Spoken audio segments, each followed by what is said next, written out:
we talking about the planet called Ketu, also known as the South Node inside of Vedic astrology, right? Now, what does this rule over? So now, as you all know, especially if you're coming from a more tropical lens, that the South Node in and of itself rules over what? Past lives, right? You see what I'm saying? But not just your immediate past life. That's something that we really need to clarify, right?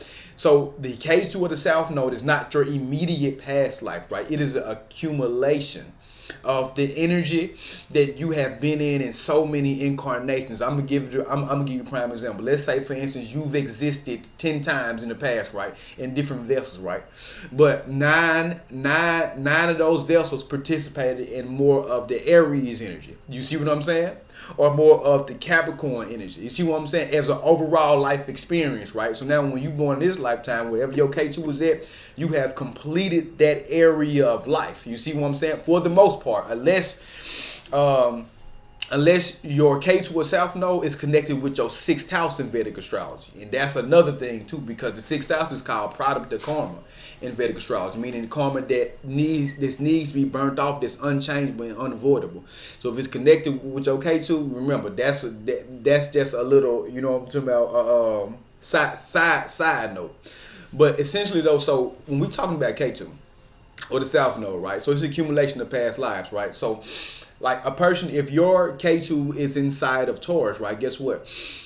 Especially if it's not with no other ill-afflicted planets, just K2, guess what? That means that one of the strong possibilities means that in so many incarnations that you have lived in, you have been focused on what? Financial security, stability. You understand what I'm saying? Protection of assets and values. You see what I'm saying? Because these are some of the primary things that Taurus actually rules over. You see what I'm saying? And if it's like K2 and Taurus in like the 6th house, you got to remember, it could also, you probably had health complications with food or the mouth and jaw and neck area to a certain extent in the past. It's so many things that can be derived from this, right? And some of those struggles can also still carry over into today. Because like I said, if you got K2 in that 6th house of unchanged but unavoidable karma, then guess what? Those past life health issues can manifest still, and you know what I'm saying, in this current modern day incarnation. But I'm gonna give y'all a tip and a trick, right? So when you understand in K2, right? So if this is an area that you've already kind of, essentially completed or mastered, however you want to look at it, what you should understand is this: you have access to those skills as latent, innate abilities. Now, what do I mean by that, right? So if your K2 is inside of, let's see, if your K2 is inside of, let me explain this, because K2 can also be a planet of separation too. So put it like this: K2 is a planet like, okay, I've already done that, I'm tired of doing that. Yes, if you put me in a situation, I can do that and get that shit done and completed, but I really would rather do where my Rahu or my North Node is in. That's what K2 is. So it's like something you good at, you've mastered, but you might not really be too, you just kind of want to really deal with it. It might separate you from it, but just know, if you really try to sit there and channel and tame your K2, you can bring out those past life skills, right? But it might be harder if you got K2 in Cancer, right? Because remember, Cancer is what? Emotional nourishment, right? So you got to remember, it can go one of two ways depending on the moon's placement. The moon is can make you either extremely comfortable with your emotions, because remember, K2 is comfortability because it's already been lived from a past life, or it can take you away from that shit because remember, it's still a planet of separation. So you see how both things can be true at the same time, right?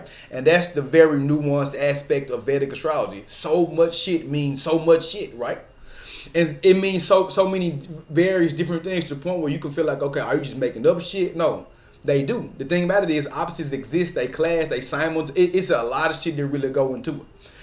But yeah, so wherever your K2 is at, you have the potential to tap into that shit. K2 in Aries, K2 in Pisces, right? K2, if you got K2 in Pisces, right? I know an individual that got K2 in Pisces. You able to tap into your imagination and tap into the true spiritual understanding of life. You see what I'm saying?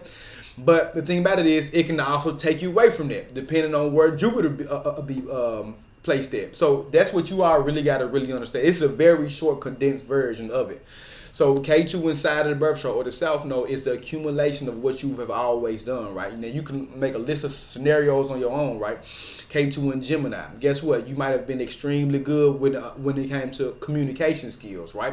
You probably, you know what I mean, could have been working in like transportation. You see what I'm saying? It's a wide variety of things that could happen.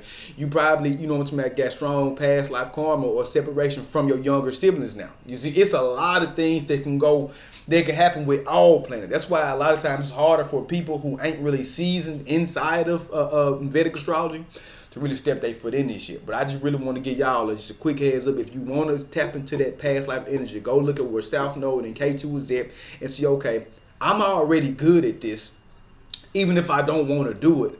But how can I use what I'm already good at to actually help and benefit me in real life, right? These are some of the main things, the main questions you all really need to be truly asking yourself.